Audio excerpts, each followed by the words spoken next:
اللہ انصاف اور احسان کرنے اور رشتہ داروں کو خرچ سے مدد دینے کا حکم دیتا ہے، اور بے حیائی اور نامعقول کاموں سے اور سرکشی سے منع کرتا ہے، اور تمہیں نصیحت کرتا ہے تاکہ تم یاد رکھو۔ اور جب اللہ سے عہد کرو تو اس کو پورا کرو، اور جب پکی قسمیں کھاؤ تو ان کو مت توڑو کہ تم اللہ کو اپنا ضامن مقرر کر چکے ہو،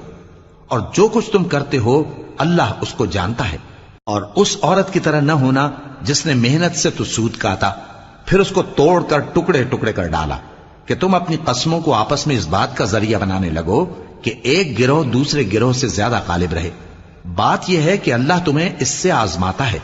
اور جن باتوں میں تم اختلاف کرتے ہو قیامت کے دن اس کی حقیقت تم پر ظاہر کر دے گا۔ اور اگر اللہ چاہتا تو تم سب کو ایک ہی جماعت بنا دیتا، لیکن وہ جسے چاہتا ہے گمراہ رہنے دیتا ہے اور جسے چاہتا ہے ہدایت دیتا ہے۔